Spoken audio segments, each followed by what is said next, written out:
Today I am going to show a demonstration of SecureAnyBox for end users. If you are an end user or a first-time user, then this demonstration is for you. As you can see, there's a domain field which may not be there in your environment, but otherwise there's a username and a password field just like anything else. After we type in the password, you'll see the first login, the first page of SecureAnyBox, and we're under Safeboxes. This is mostly a demonstration of how we can come in and browse Safeboxes and create new Safeboxes, which are the places where we store our own credentials for our environment. As you can see, I can create a new Safebox or a new Safebox group or modify permissions at the current level. So I'll go ahead and click on New Safebox Group, and I need a name for this, so I'll call it Database Servers.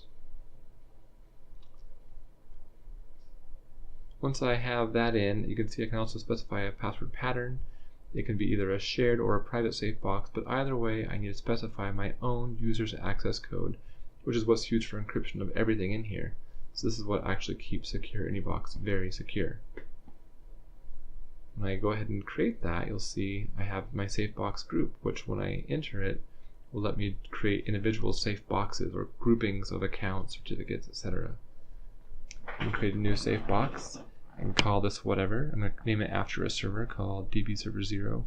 Again, I can specify a different password pattern if I want to, but in this case I'll just continue and go into that new Safebox.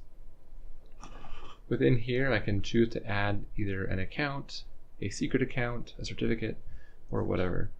I'm going to create a new account called Linux Login, which will be for the server itself. If I specify the address and the login information, then we can actually use a connect option directly from SecureAnyBox later on. But for now, I'm going to fill this in as completely as I can. Tags are really useful because in the search feature of Safeboxes, it lets me find things quickly without browsing through the entire environment, which is really useful as the environment scales to hold hundreds or thousands of credentials for me or my team. I can also include little notes for myself or for others. The connection type, which I'll choose in a second, is where I can choose if it's for SSH or remote desktop or FCP or SFTP or whatever, which then ties into the plugin that would make that connection automatically for me, even if I didn't want to log in manually. Finally, I can either specify a password manually or I can generate one. The generation happens according to that password policy, or I can specify any of my own passwords and have them be stored in here long term. Go ahead and type that in, and they look like they're different lengths. I have an extra S in there, so let me retype that first one.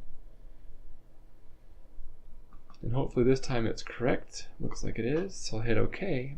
And again, it will prompt me for my own access code, which is used for the actual encryption of these data. Now that I'm finished, you see there's a connect option here, which if I had the plugin installed, I could SSH directly into the system without typing anything at all, which is really useful. Also, if I come back in, I can see the password. I can copy it to my clipboard. I can view all the options or edit them. Basically anything that I need to do here. If I go up a level, I could create other accounts or certificates. I can delete. I can change the permissions, which is really useful. For example, by default, the demo admin has a lot of rights because of inheritance. I can change that though and say, you know what, Mr. Admin, all you get to do is read, not create, delete, update, access control, etc. I'll uncheck those and hit apply. Again, my access code encrypts everything. Ooh, I guess I copied the wrong one that time. So I'll copy the right one and again apply my changes. There we go.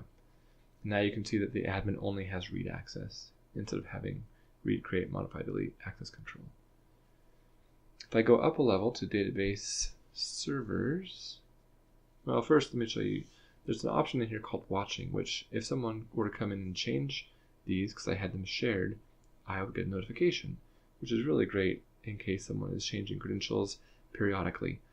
Another option that I have is I can import existing credentials. A lot of people use KeePass for storing things, and while it's not as secure as SecureAnyBox, it's often a major pain to import lots of data from a repository like that. So there's an option here to do that for me. I mentioned earlier the tagging. Under Safeboxes, there's a search feature where if I put in those tags or the names of those credentials, you see it finds them pretty quickly. So I can find it various ways by any of those tags that I put in, and then click straight on the credential and I jump on in. Now you see the password isn't there because the timeout's expired. If I put in my access code, then I can see my password again. Back up to database servers. The sharing and permissions differ at each level. So at this level, the admin has all rights because of inheritance again. That's a higher level. Something else that's really useful is I can see the history of what's been happening for my user, or from the admin for any user. I can see who's been changing, who's been creating, who's been reading. So if someone leaves the company and you wonder, what do they have access to? What might they have copied out of SecureAnyBox? There's an audit trail that tells you all of that. Moving away from Safeboxes, SecureAnyBox has various other things that it also lets you change, like your own access code. If you want to change that, make it stronger, or reset it, that's an option. A reset access code changes it, but you lose your previous encrypted data, which is kind of severe. Change your login password, change your language and preferences, or access documentation. And finally, log out. And now we've reached the end. Thank you for watching. That's all for now.